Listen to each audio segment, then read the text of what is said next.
US dollars 1.8 million was made available for small adaptation grants.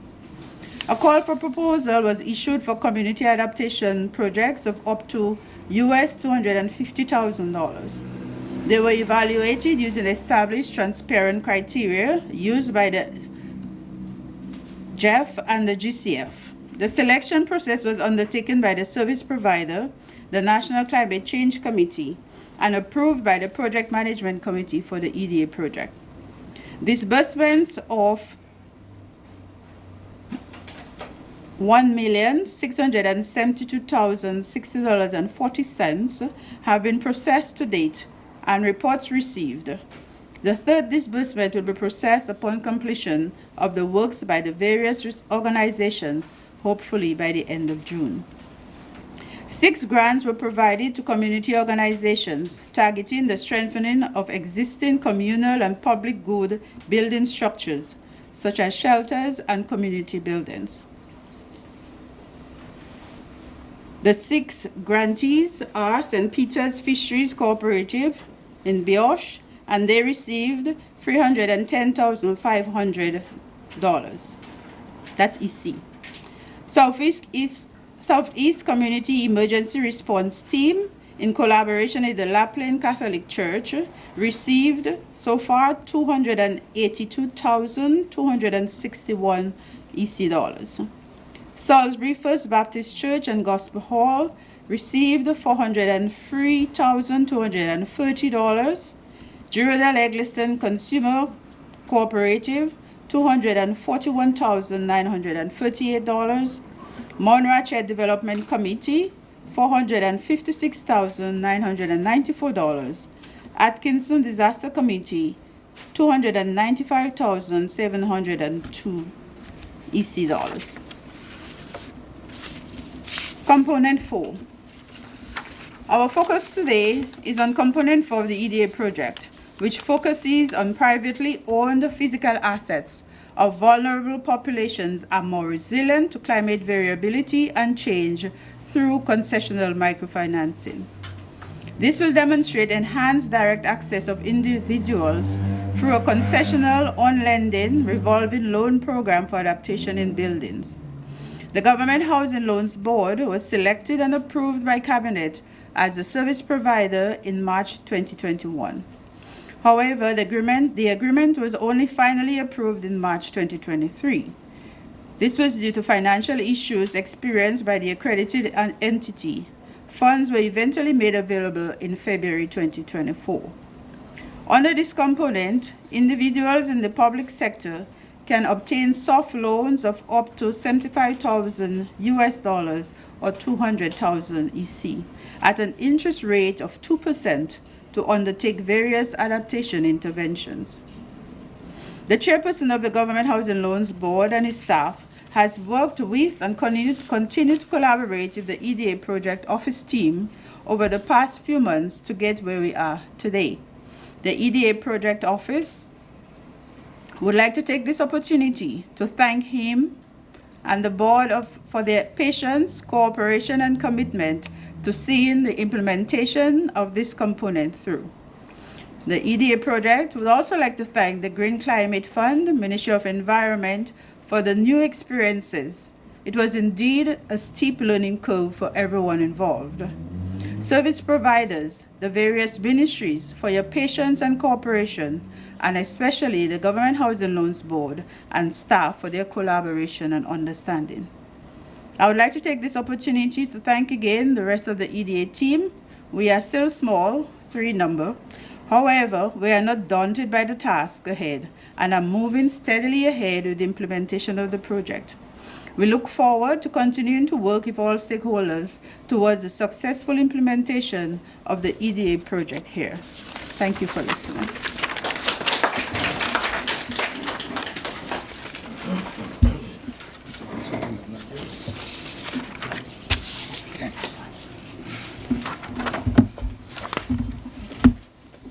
Thank you very much, Ms. Kelso. And of course, I think it is an opportune moment for us to be forever mindful of why we're here this afternoon. And I say that because of the fact that we all should be very cognizant of the fact that we have made a deliberate and conscious decision to become the first climate resilient country in the world by 2030. And one of the key result areas that we recognize we must get it right in order to realize that end, or that means rather, because it's an ongoing process. It's not a journey. That we understood very early on that we have to have and to build very strong communities. And one may ask, why do we have the Government Housing Loan Board on board this afternoon?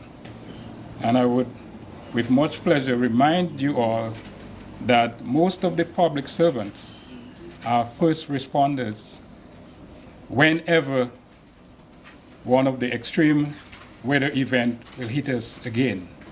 We know it's a situation, a condition we have to live with, so we have to make sure we are well hardwired. And one of the ways of doing that is to ensure the first tier of protection, that we ensure the first respondents are very well taken care of. So it's by no coincidence we have with us this afternoon the chairman of the Government Housing Loans Board, Mr. Felix Thomas, who would share with you his own comments and, I guess, extreme pleasure in why we are here this afternoon. I call to the podium now Mr. Felix Thomas to give us his remarks.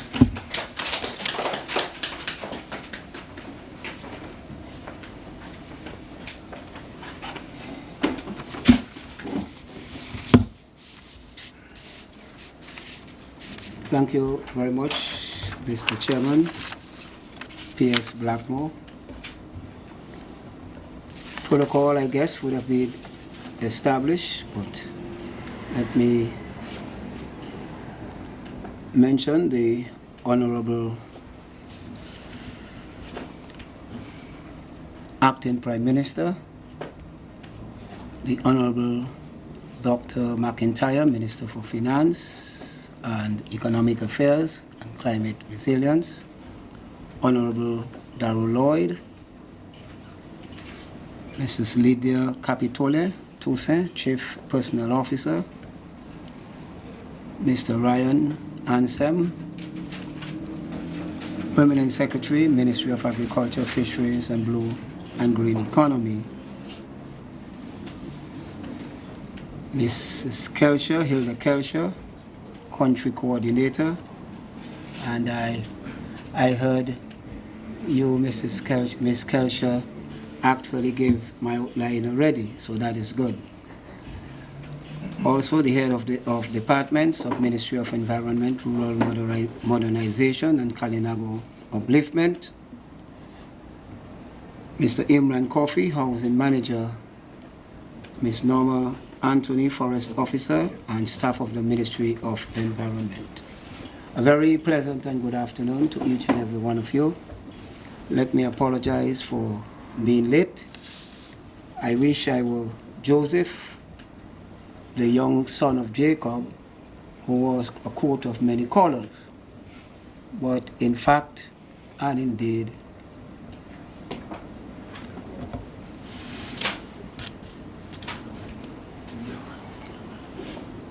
it's not so with me at all. Over the past maybe 4.5 years, members of my immediate family, not too well, and this afternoon, in fact today, my 3 daughters not well, dropped one at the hospital. Wife is suffering with dementia, Parkinson's, and I have to give that daily care. And I have a daughter seriously suffering with lupus, and conditions not good. However, I wear the coat of many sorrows. But this afternoon, I believe would bring some smiles to the Dominican public, some life and some encouragement as to what they would hear as it relates, or what they have heard before, as it relates to the Green Climate Funds, as it relates to public officers, and the general Dominican population by extension. Let me, as Chairman of the Government Housing Loans Board, it would be remiss of me not to inform you as to what the Government Housing Loans Board is all about. as the provider in the execution of the Green Climate Funds that it now hopes to administer. But the Government Housing Loans Board is a body corporate established in 1957 with the sole purpose of providing funding, affordable funding, to public officers who at the time were on the establishment, who were desirous of building homes for themselves and their families. Interest rates, those of you who are of the age like Mr. Blackmore and the senior men on the table would know that when you are to contract a loan from any of the financial institutions, that interest rates was one of the biggest challenges that you had, and that interest rate was at sometimes 15, 17, and even in certain cases 18%. The Government Housing Loans Board was to be that sort of buffer, but they had to borrow from the banks and on-lend to public officers at a reduced rate, which was still above 11.5 and in some cases 12%. Upon the Labour Party government administration coming in 2000, and with the advent of the austerity measures, and that there were several public officers who had contracted loans under that institution, and the austerity measures that mandated some 5% in reduce of wages, we had the unenviable task, so to speak, to seriously consider some reduction and relief to public officers. With the assistance of the Minister of Finance, the Honorable Prime Minister and Minister for Finance, Mr. Honorable Roosevelt Skerrit, we were able to adopt an agenda of serious borrowing, even on the austerity measures by the World Bank and the financial institutions. Because at that time, it was additional pressures on public officers who had their loans and even those who were contemplating building homes for themselves. The Government Housing Loans Board undertake that serious responsibility, and to make a long story short, have reduced that sort of rate, starting from a reduction from the 11.5% to 9%, down the road to 8.5%, down the road to 7.5%, down the road to 6%, and down the road to 5.5%. This brought a lot of relief. But in addition to that, there is no such thing as low-cost building, because you do not control the cost of material, you do not control the cost of labor, and these are things that continue to climb every day. So the Government Housing Loans Board was given the task of seriously addressing again this high interest rates. And housing, as we all know, is one of the prime necessities of life. And in addition to that, you give any young man in your country, you allow him to have a home that he can call his own, you will have the vast majority of your young people staying back to work and develop your country. And this is not fairy tale, it is a proven fact.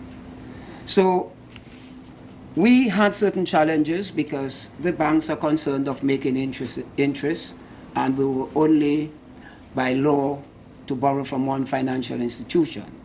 So a lot of recommendations had to be made, and I want to thank the entire cabinet of the Labour Party administration for realizing that certain drastic changes and amendments had to be done to that act. We were able to borrow from other financial institutions at much reduced interest rates, and to date we have borrowed with the kind and through the kind cooperation of the Honorable Minister of Finance and Prime Minister, well over $300 million that we were able to grant loans to public officers.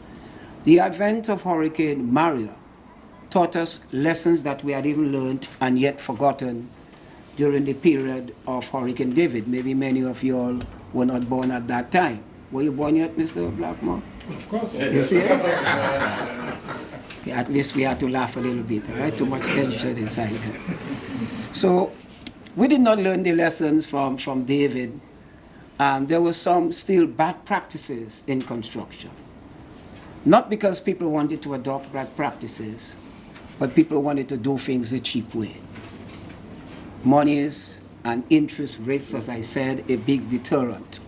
And we are faced and challenged by these climatic conditions, not every 10 years, but yearly. And as I said, housing is an essential part of human society of life. How could you allow or afford for public officers to face those challenges, applying proper building practices at an affordable rate and a cost that is conducive, or an interest rate that is conducive? But it came on in following Hurricane Maria that even houses that were insured, and some of you who maybe would have suffered that the insurance would tell you that you were underinsured, and the amount that you would get to repair your home was still insufficient.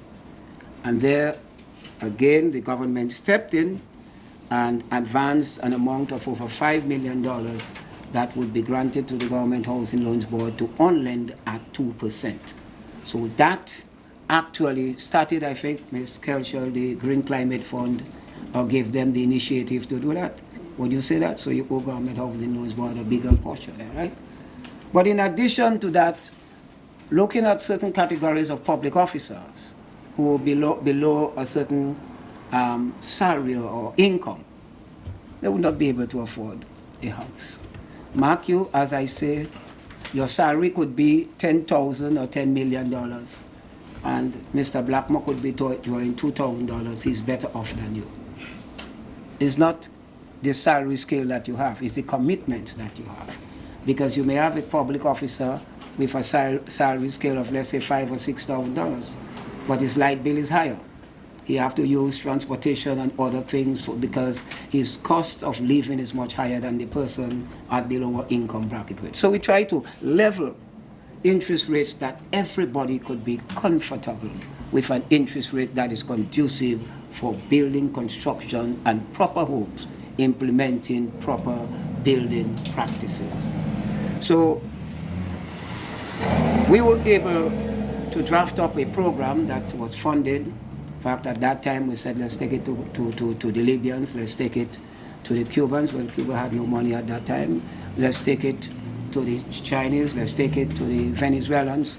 And we received well over $49 million that enabled the government to grant monies, make monies available to the Government Housing Loans Board to on-lend to public officers at 4%. Here we are, all with housing. Today, as I speak, I wish to say that today was 5 years ago, that it was really 5 years ago. However, I would have to live by the saying that it's better late than never. As Ms. Kelshel said, and rightly said, it was a long streak of patience and patience, because let me, in fact, first take the opportunity to thank the board and the staff and members of the Government Housing Loans Board, before ending off with them, for their support throughout this process. It was in the year 2018 that a request was made to the Government Housing Loans Board to administer Output 4, as was outlined by Ms. Kelshel, and I will not go to repeat that, all of the components of that output. That is the Green Climate Fund, a revolving fund for private homeowners geared at financing climate adaptive and environmentally friendly domestic projects. Having put all the necessary procedures in place, it was our hope that it would have been plain sailing. But it was not so. But however, as the saying goes, it's better late than never. On February 26, 2024, we received a first sum of EC $1.3 million, and have already disbursed a total of EC $1.1 million. As I always say, that I compliment the staff of the Government Housing Loans Board. They have worked and they demonstrated that following Hurricane Maria as well. That office was maybe the only office or semi-quasi-government office that was never closed. It was like the port, because we realized we had to deal with real situation and the situation of housing. But from the time that that project was initiated, all the preparatory work had been done. Visit sites, calling people, discuss, look at their projects, brought persons from planning on board, brought in assessors, and ensured the necessary groundwork was made that as soon as that money would be made available, it would be shooting off from the barrel of the gun right away.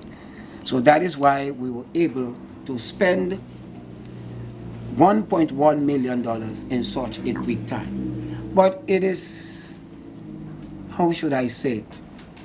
It is customary. It is a practice of the Government Housing Loans Board. When we first negotiated an amount to reduce interest rates of over $35 million and an additional amount of $24 million to grant loans, in less than 6 months, every single penny was spent. Because in the construction industry, it creates a lot of employment, it creates a lot of economic activity.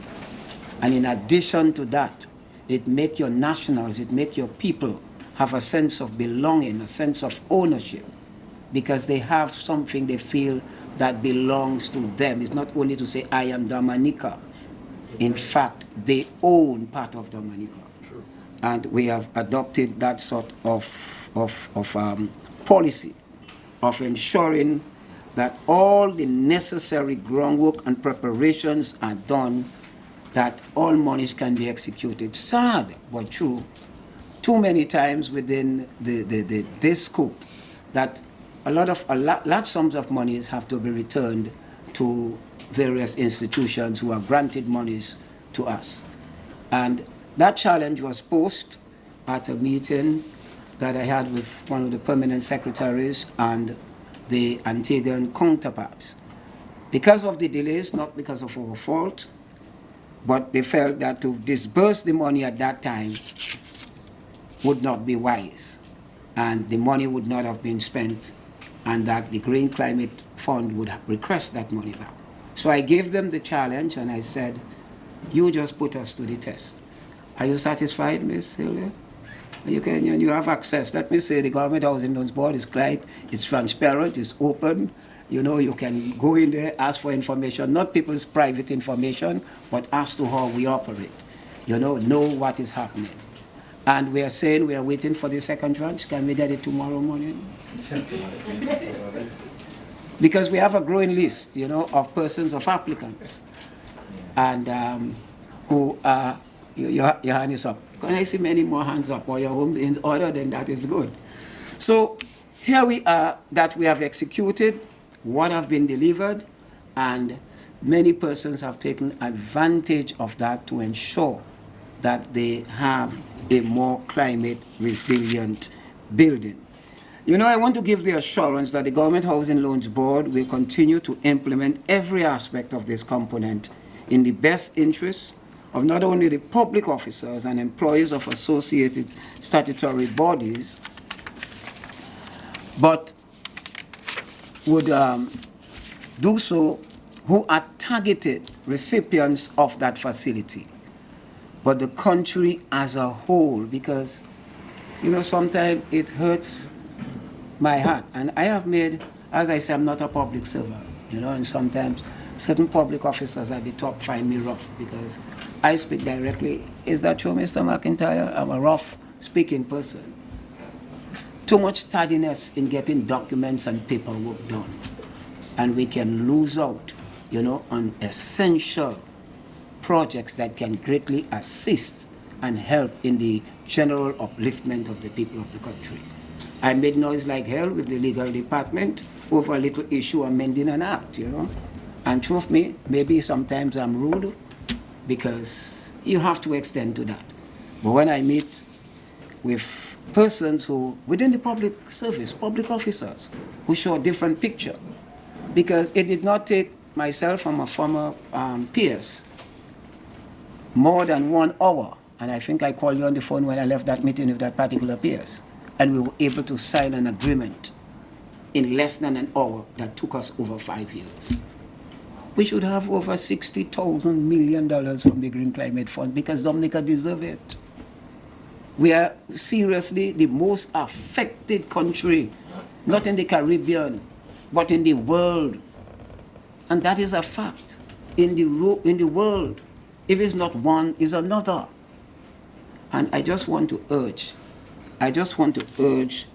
the ministry that is responsible for that every attempt is being made or is made to ensure that everything on the Green Climate Fund to help secure and improve and make Dominica the first and best and most climate-worthy country in the world is a dream that comes true and a reality in practice and in effect.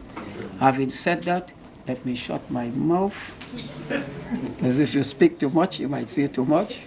But let me thank each and every one of you, for allowing me the opportunity to bore your ear. Thank you.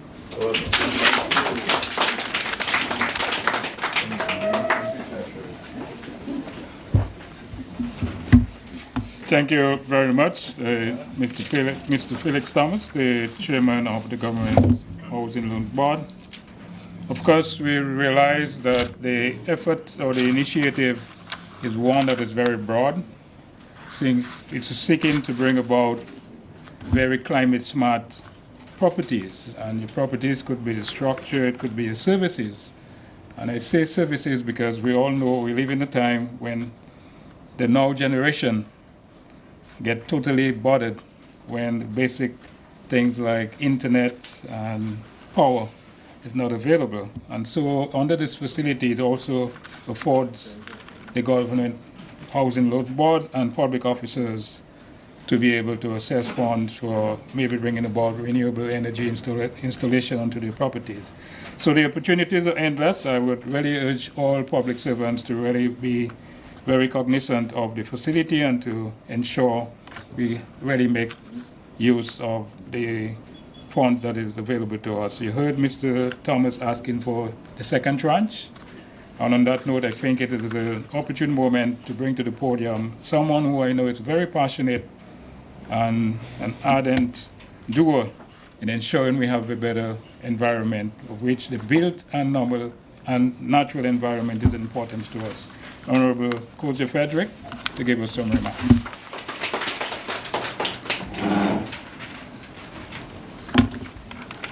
Thank you very much, Piers Blackmore.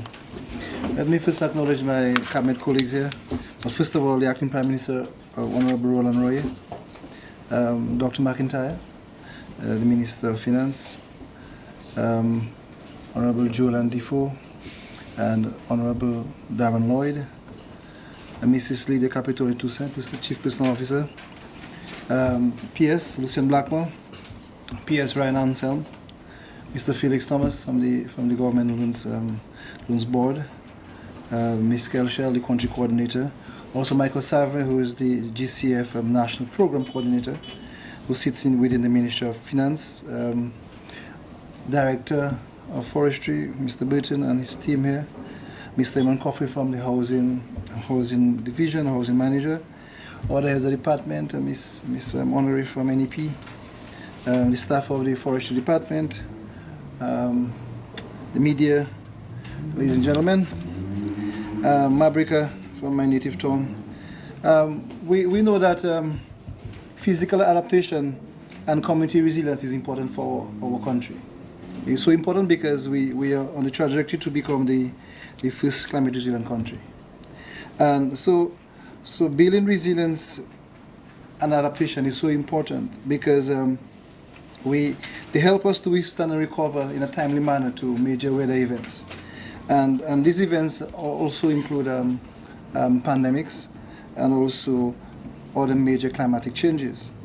Now, working with the Dominica government, the Dominica Housing Loans Board, will ensure that the public servants, I rather say servants, have homes that are more resilient, and so they will bounce back quickly, and we will be able to see a reduce in the amount of damage to those particular massive and important investments.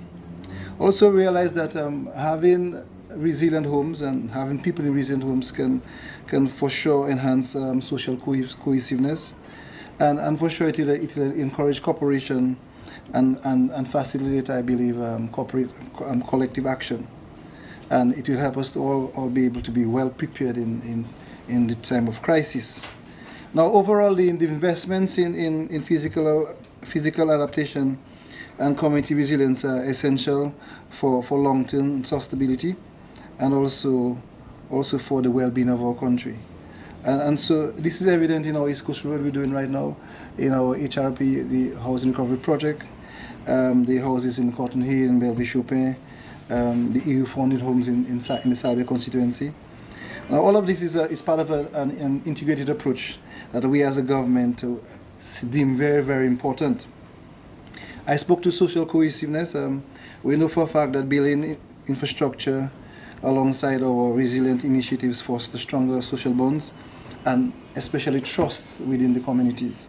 We also realize that there will be an enhanced adaptability because we will integrate physical and also community resilience together to ensure that within the constructs of the ever-changing environment we are able to manage the emerging threats. We also know that in so doing we are able to have a number of sustainable solutions, and it's exactly what this project is targeting. And at the end, we're able to have major economic benefits. But the real question is, why are we targeting public servants? The government has been on a move to ensure that we will build more than 5,000 resilient homes across the national space, and also to build homes for people who are most vulnerable. But we also realize that people within the public service are also a critical sector to look at. And so if we are able to assist public servants in a timely way, we'll have service continuity. It simply means that if they have good homes, they will be able to continue to function when there's a crisis. And also, they will be able to maintain their roles because they are important cog in the machinery of governance. So that's the first piece. We also realize that there will also be stabilities within a community because public servants come from communities across the Dominican context. And so we have public servants in the urban areas, in the suburban areas, and also the rural areas. And if they are able to be safe and secure, that can be transmitted to the others within the community, and it will help to build some trust within the government system. Also, in essence, we're really ensuring as a government that our employees are taken care of. The well-being of our employees are important. And so it will promote reducing the stress from being insecure. Let's imagine that you're a public servant and a major weather event happens and you have a leaky house and you're asked to report to duty. How do you do it knowing that you're stressed out about all of those things? So the connection with the housing loans board is so important. The history of the housing loan board is also important for us to understand how it has transcended various major issues. And as the ministry responsible for the environment, we want to ensure that we continue to support agencies who have this sort of leaning to help public servants and the citizens. But in a sense, coming down to the nuts and bolts of the project itself, we will ensure that the monies that can be accessed will be used for a number of things. We realize that water management is an important part in the entire scheme of things. You can well imagine after Hurricane Maria, we struggled to get potable water.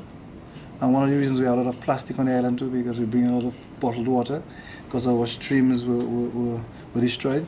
Kudos to the WASCO who timely responded, but you can imagine the amount of investment you would have to inject into a country where with 365 rivers all modeled with trees and rubble. And so within the context of the loans, civil servants can get access to do all of that, rainwater harvesting, to manage the irrigations for the yards, etc. The concept of smart building is also important in all of this. How do you build smart? and so new technologies are important. So civil servants can really smart up their homes and make them more able to deal with weather conditions. We also speak to how do we do the covering of our homes. The green roofing is important, green gardens, and we're also looking at how do we treat the flood control. Because some parts of the island where we do have our investments in homes, they're prone to flooding, and all of the investments and the loans can go towards those things. How do we elevate homes and ensure that they are not flooded over, and how do we reinforce what already exists? So this, in a sense, is how we will target the public servants. And so this money is are they at a very reasonable rate, managed for transparency operations, and we're hoping the call is on the public servants to really reach out and access those loans, because we believe you're a critical part of the core of governance, and that your work cannot be discounted, and your safety and security is important. But I also realize that as a minister on the international field, what we're doing is also important. Because when we're doing this project with the Housing Loans Board, we're really targeting some of the what they call the SDGs, the Sustainable Development Goals. For example, one, we are dealing with poverty in some sense, because when you have a better home, it has more value. And even when you look at the vulnerable people with the HRP homes, they now have a home that costs more than $150,000. It's an asset that they can wheel and pass on to their children. In the case of the EU homes in the Canada territory, we have homes that cost more than $300,000. So in terms of the SDGs that we talk about, almost in a very flippant way, easy way, we are doing this in this particular project. So I want to highlight this, because now the homes will be a bigger asset, a bigger value. I realize also SDG 3 is targeted as well, because it talks about good health and well-being. Just being in a good home, in a safe home, you're good health. I see my brother there for consciousness here, we're here, so you free up, you're comfortable, so it helps. But for me, the most important, one of the most important ones is SDG 11, because I realize it speaks about sustainable cities and communities, and that's critical. How do we, as a government, target people within various demographics to deal with those? And so SDG 11 really talks about making human settlements safer, more resilient, and more importantly, more sustainable. And so we know for a fact that resilient homes contribute to this goal by ensuring people are safe.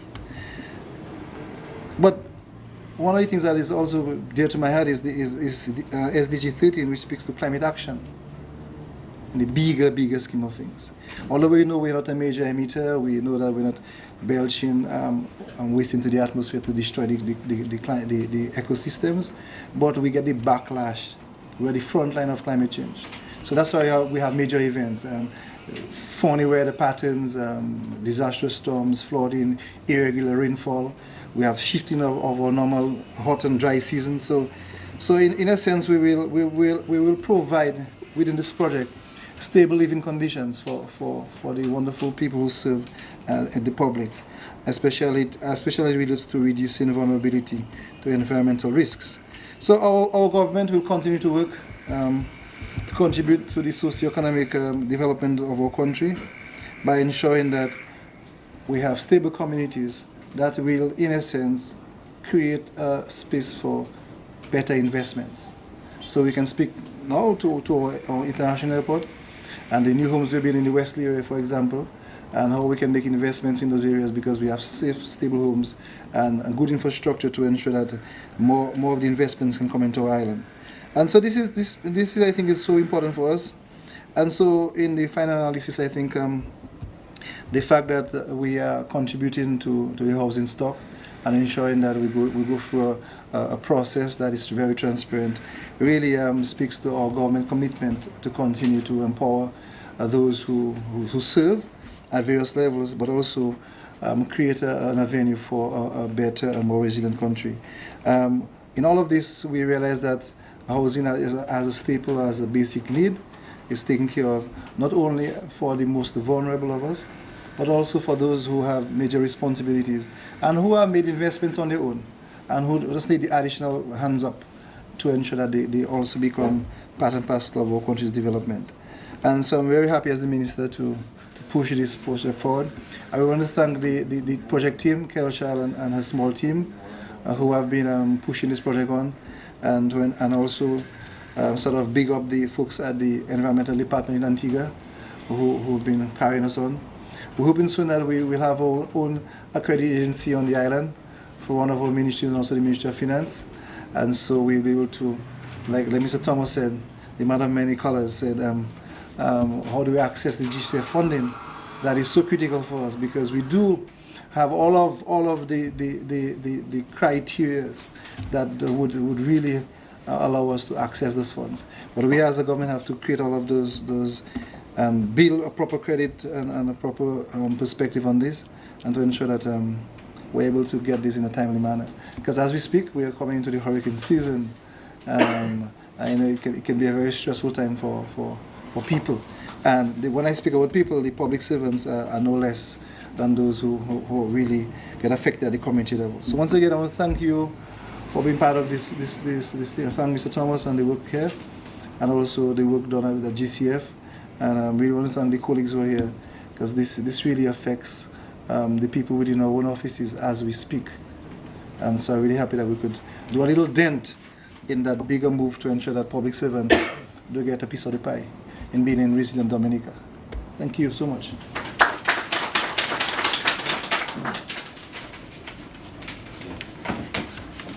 Thank you too as well, Honorable Frederick, Minister responsible for the environment. I don't think it's by any coincidence that you mentioned the fact that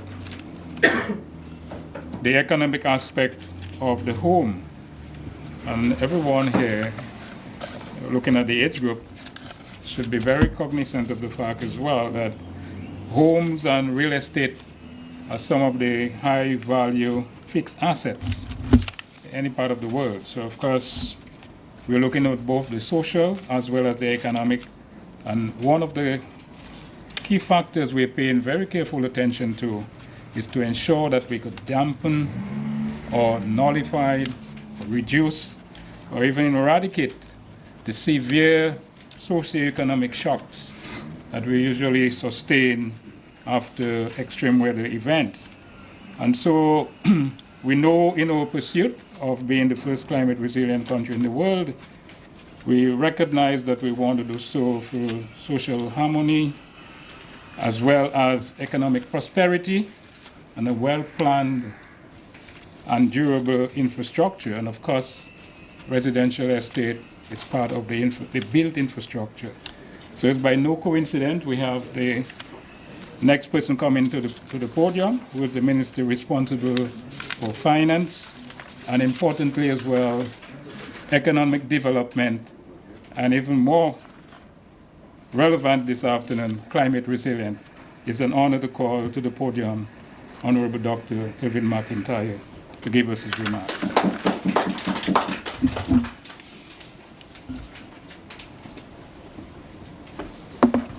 Thank you very much, PS. Let me first recognize Honorable Roland Roy, Acting Prime Minister, Honorable Kozia Frederick, Minister for the Environment, Honorable Julian Defoe, Honorable Darren Lloyd, Ms.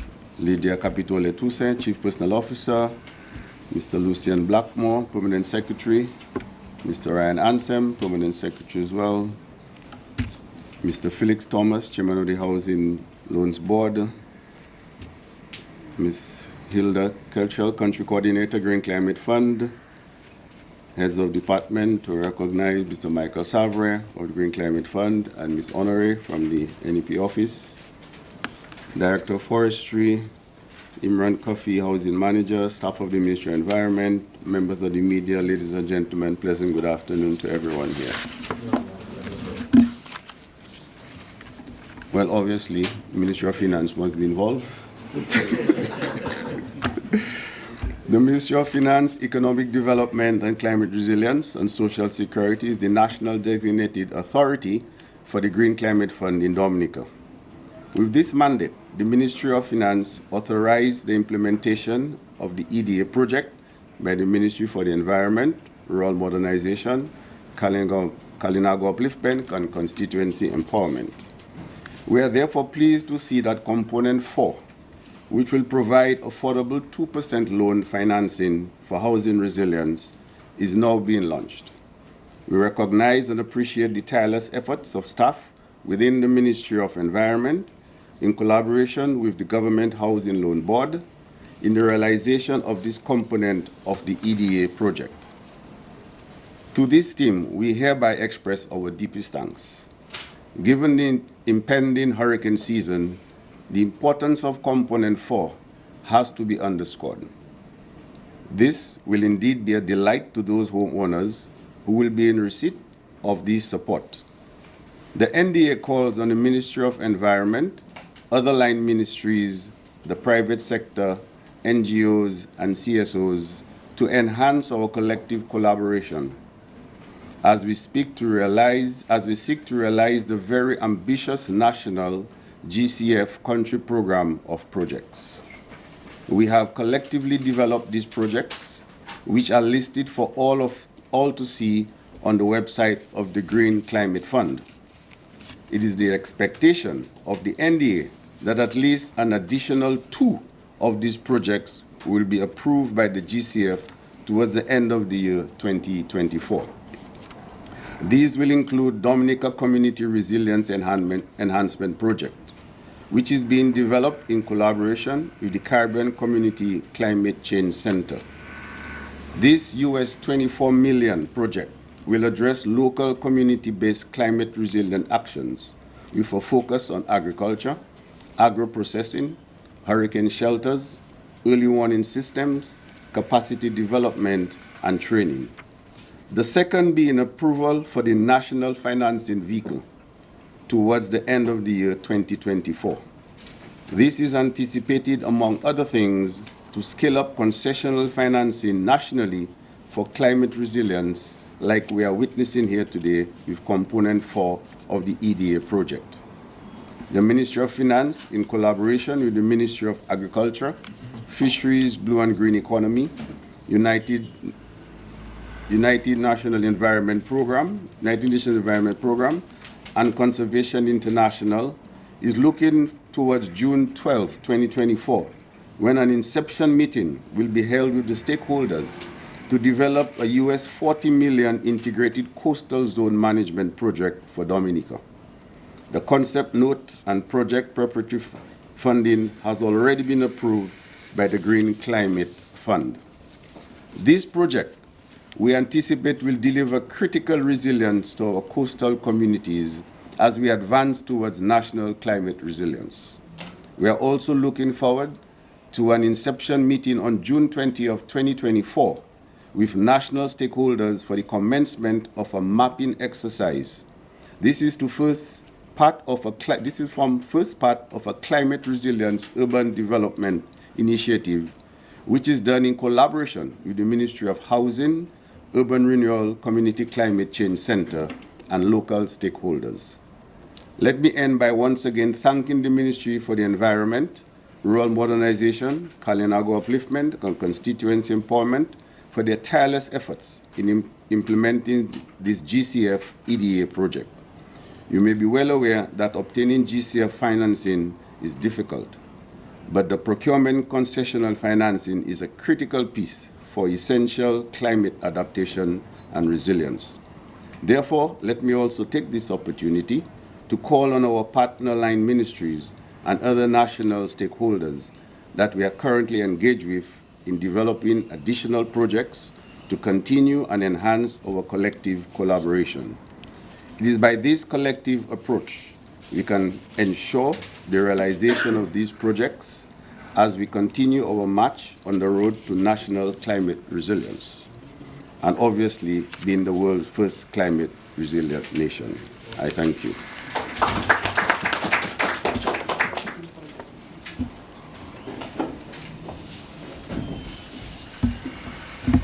Thank you very much, Honorable Dr. Irvin McIntyre, for your very fitting comments indeed.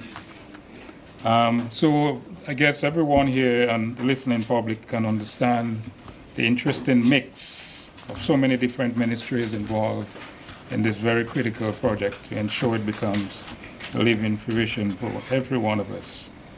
And so we have with us the distinguished presence of the Honorable Acting Prime Minister, Honorable Roland Royer, whom we will call to the podium to give us his address. Honorable Royer. Thank you, P.S. Blackmore. Good afternoon, all. Let me acknowledge our Minister for Finance, Dr. McIntyre, Honorable Cousin Frederick, our Minister for Environment, my colleague, Honorable Julian Defoe, Honorable Darren Lloyd, P.S. Blackmore, of course, P.S. in the Ministry of Environment, P.S. Ryan and Slem, Mr. Felix Thomas, Miss Hilda Kellyshell, I'm seeing the Director of Forestry, Director of NEP, Michael Savre, our CPU, the Housing Manager as well, other heads of department, forestry staff, members of the media, good afternoon. It is a pleasure and privilege to address you on the continued commitment and tangible actions of this government to ensure that our country meets its goal of building resilience and strengthening capacity to respond to climate change. The government of Dominica is extremely pleased to continue its collaboration with multilateral development partners, and in this case, the Green Climate Fund Enhanced Direct Access Facility for undertaking physical adaptation and mitigation measures for enhancing community resilience. Under Output 4 of the Green Climate Fund Enhanced Direct Access Facility, very concessional microfinancing is being made available to the holders of privately owned physical assets to mitigate the vulnerabilities confronting those properties and to create resilient communities to climate change. Climate resilience is one of this government's top priorities as we endeavor to secure a sustainable future for our people. I'm therefore honored to stand in solidarity with the other two OCS member states, namely Antigua and Barbuda and Grenada, which are also seeking to address the threats to their natural and built environment posed by climate change under the similar GCF EDA facility. I'm pleased to note the objective of this output, which is for 100 vulnerable homes or households to use fund-supported microfinancing to respond to climate variabilities and projected climate change through adaptation in private building assets. It is also significant to note that approximately 40% of these are female-headed. This component targets the building sector and will be implemented through the Government Housing Loan Board and the service provider. The Government Housing Loan Board was approved as service provider for this output by Cabinet in February 2021, and I take this opportunity to encourage those who qualify to take advantage of the services offered by the Housing Loans Board. The board has proven to be a reliable option for homeowners seeking to undertake new construction or make improvements to their homes. I want to commend Mr. Felix and his team for their conscious efforts to grow the board's portfolio and assist citizens to make their home ownership dreams come true. I wish also to underline the very concessionary terms of these loans, which are being provided at a rate of 2% of persons working within the public sector. Rates can be further lowered for persons in extreme poverty and or persons with special needs under the care. No single loan shall exceed $200,000 or 5% of the entire portfolio of the revolving fund program. An award of $5 million for loans promoting resilience to droughts, floods, and hurricanes is available to public servants to undertake small adaptation projects with tangible benefits to their private homes. This component will seek to demonstrate enhanced direct access in the public sector through concessional revolving loan program for adaptation in homes for persons employed in the public sector.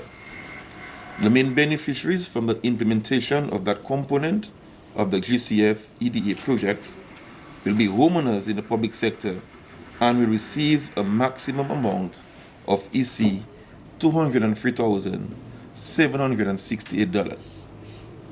An initial amount of EC $1,344,100 was received by the GHLB, and funding is currently available for access by the public sector for promoting resilience to droughts, floods, and hurricanes. You will agree that these all sound like very attractive terms and conditions. You will have heard also of the specific activities which qualify under this grant, and I urge public officers to look into the specific area that apply to your personal circumstances and seek further information. We want our citizens to take advantage of these opportunities because building resilience at the individual and community level will help strengthen our country's overall response to climate change. As we look to the future, it is essential to recognize the critical importance of having secured and protected homes for realizing resilient communities and for achieving socio-economic well-being and sustainable development. The building of strong communities and well-planned and durable infrastructure are essential prerequisites for combating climate change, extreme weather events, and enhancing climate resilience in Dominica. The government of Dominica remains committed to prioritizing these efforts and working with our partners to safeguard our natural and built environments, and in particular, the quality of life of our people.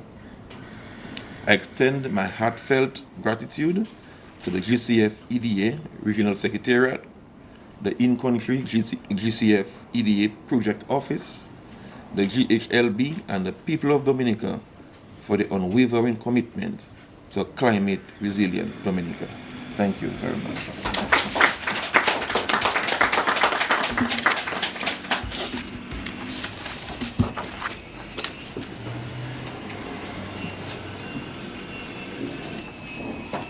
Thank you so very much, Honorable Royer, the Acting Prime Minister of the Commonwealth of Dominica.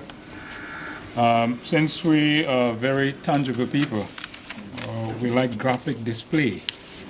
And so we want to show this afternoon is no play, we have no joke, it's serious business. The brother of one of the honorable ministers at the head table will tell us so. So it's my pleasure at this point to call to the fore Mr. Felix Thomas, who would be handed the check, the symbolic check, by the Acting Prime Minister. Ms. Kelsey, could you do the honors, please? It has to be a photo moment. So, maybe we could come at the...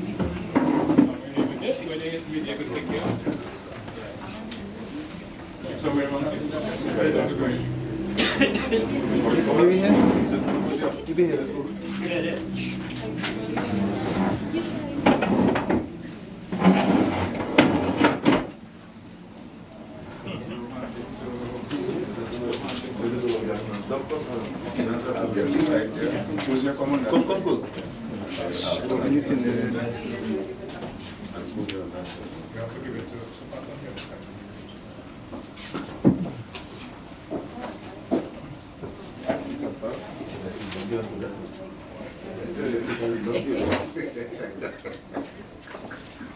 you hand it over to the Acting Prime Minister.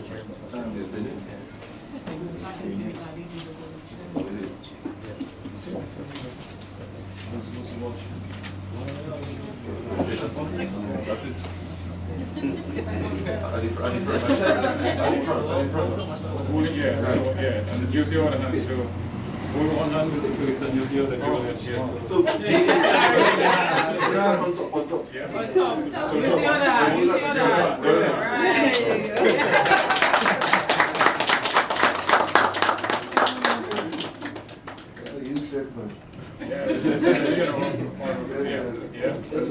Very happy.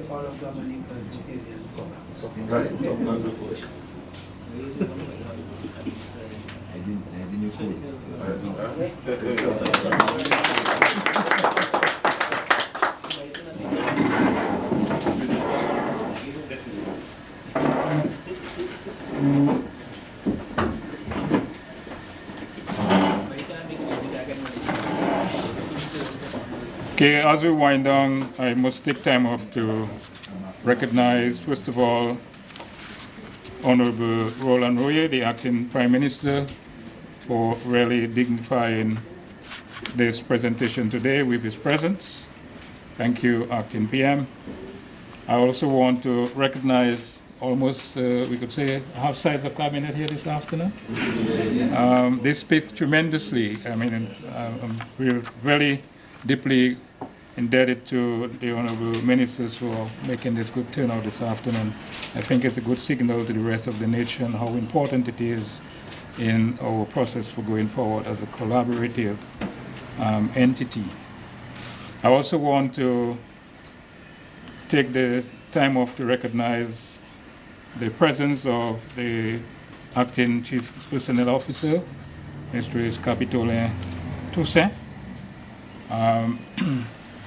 All the other heads of divisions that are here this afternoon, Mr. Thomas, and I also want to convey our highest regard to the rest of the Government Housing Loan Board. We're here to work with you collaboratively, and we heard the Honorable Irvin McIntyre made that pronouncement continuously.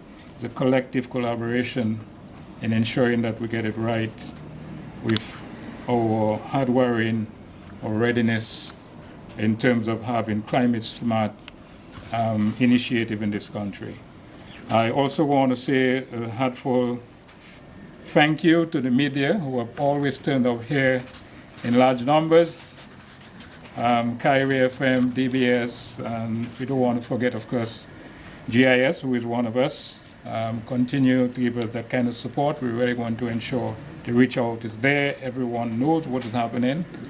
And as was rightly said this afternoon by all parties, especially the minister responsible for the environment, we really want to ensure that we give careful attention to ensuring that the first respondent, and we know in reality most of the public officers, whether it's the police officers, the firemen, prison officers, people from the Office of Disaster Management, even while the storm is passing, they have to be out there doing what they have to do. So I know I had experiences as well when I came out after Hurricane Maria, but I cannot say on television right now what some of the reactions were. So I am really elated and happy and satisfied this afternoon to know we are taking this other layer of support and lower protection to ensuring our public officers are safe and sound after an event. I want to say thank you to all of you for coming this afternoon, and of course for our listeners and viewers at home. We say a very good afternoon to you and happy weekend. Thank you, everyone. Thank you.